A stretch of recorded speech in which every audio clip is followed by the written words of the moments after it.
Olá, tudo bem? Meu nome é Iago, sou engenheiro de telecomunicações e venho lhe explicar sobre um dos equipamentos mais importantes da embarcação, que é o radar.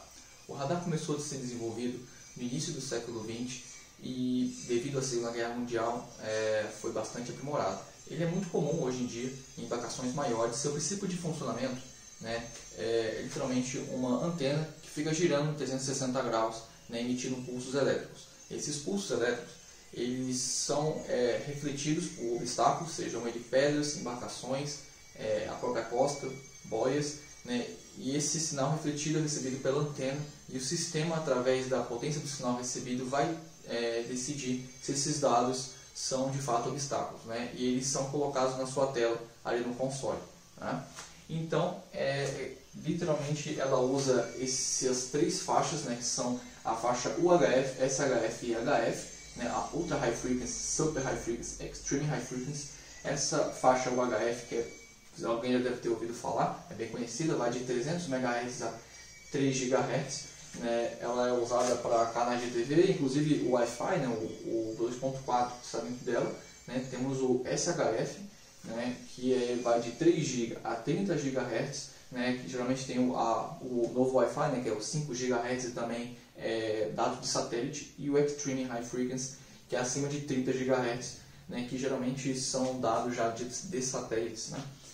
Então, nós temos essas bandas que são as mais comuns utilizadas, que é a banda X e a banda S. A banda X, que vai de 1650 a 5200 MHz, e a banda S de 5200 a 11900 MHz.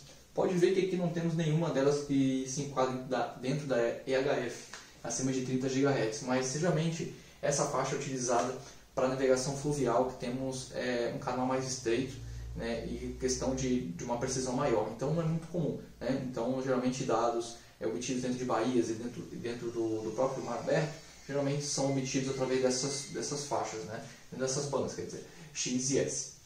Esses números aqui são os comprimentos de onda. Na banda X temos o comprimento de onda de até 18,2 a 5,8 e na banda S de 5,8 a 2,5. O comprimento de onda ele é o comprimento que a onda tem em determinada frequência. Como é que ele é obtido? Nós temos aqui o lambda, que é igual a V sobre F. O V é uma variável, uma constante, que é de 300 mil km por segundo, que é a velocidade da luz. A frequência na qual você deseja descobrir qual é o comprimento de onda.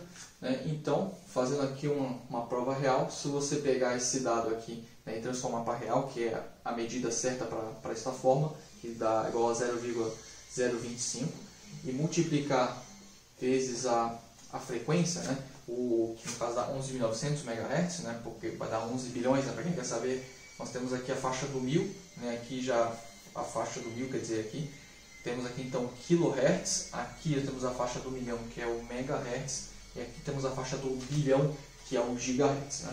Então, se você multiplicar, você vai ter um número de aproximadamente 300 mil km por segundo, que é a velocidade da luz. Então, através dessa forma, você pode descobrir que, por exemplo, quanto maior a frequência, menor o comprimento de onda. Tanto que as antenas AM, você consegue pegar e sintonizar no seu carro, que são gigantes, dezenas de metros.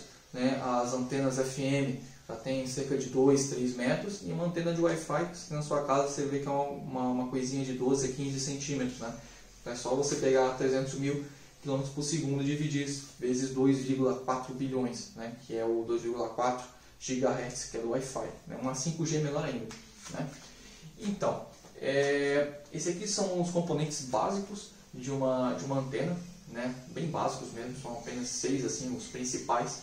Então temos primeiro a fonte. Você pode notar que a fonte ela interliga com todos os outros módulos, já que os outros módulos necessitam de energia para funcionar. Então ela serve apenas para alimentar esses módulos. O segundo seria um modulador. O modulador é quem decide as características de um sinal. Tanto que eu citei o AM e o FM. O AM é o Amplitude Modulation e o FM é o Frequency Modulation.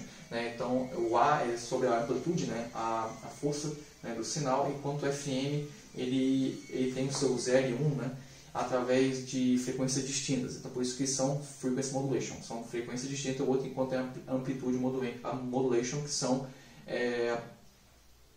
força do dado, né, potência distintas, né?